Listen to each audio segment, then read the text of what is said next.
Hello everyone and welcome to another video of StudyRx. If you're new here, my name is Moses Pineda, creator of this fun project, the StudyRx channel. Today's video is a special one. For some time now, I've been wanting to start a playlist of journal articles that I can share with everyone here on YouTube. The aim of this playlist is to help others get a better understanding of journal articles, and this also helps me practice as well. So what makes this video special?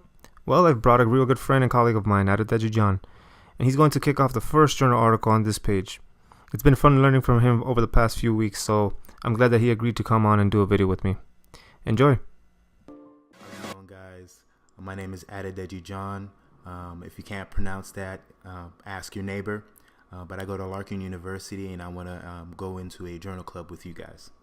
So today's journal club is about Apalutamide treatment and metastasis-free survival in prostate cancer. Metastasis, also known as the spreading of the cancer throughout the body, is a major complication for and death among men with prostate cancer. Androgen deprivation therapy is the mainstay of treatment for metastatic prostate cancer. However, resistance is beginning to develop.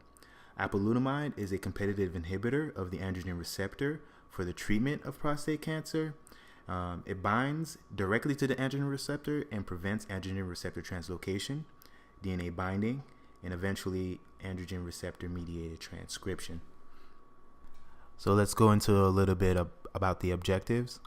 So the objective of the study was to evaluate the efficacy of apalutamide in men with non-metastatic, castration-resistant prostate cancer who are at high risk of developing metastasis. Let's go into the methods, basically how the study was designed.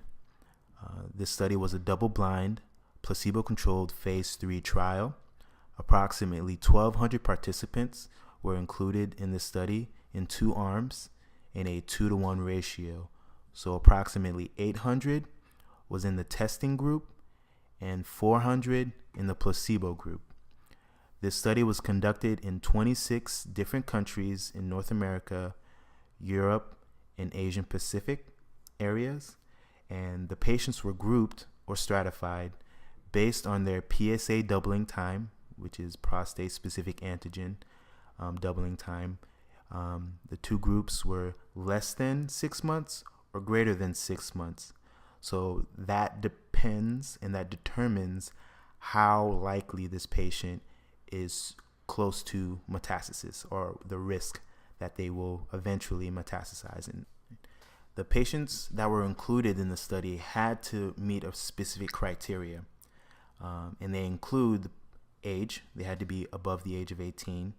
They had to have confirmed prostate cancer, no local or regional nodal disease, so it hasn't spread. They were excluded from the study if they had any sort of metastasis, prior treatment with a CYP17 inhibitor, so abiraterone or anything like that.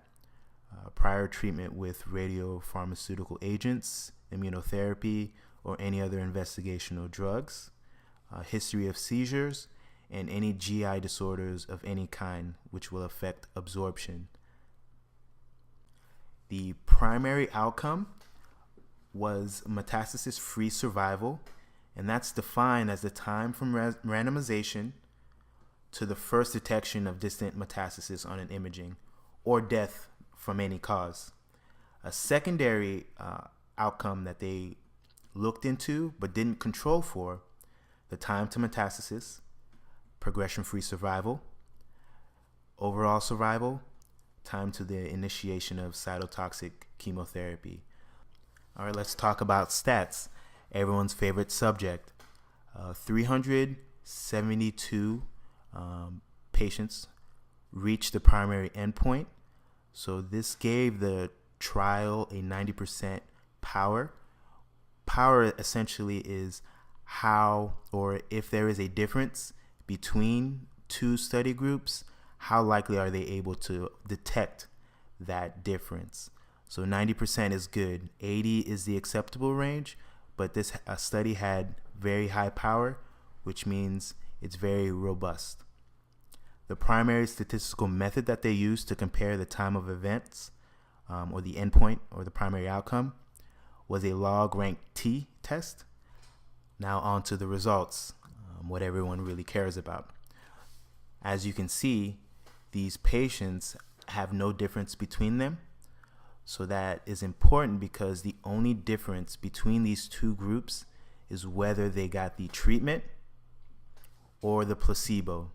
So it controls for many different things, so that's why they have such a high power.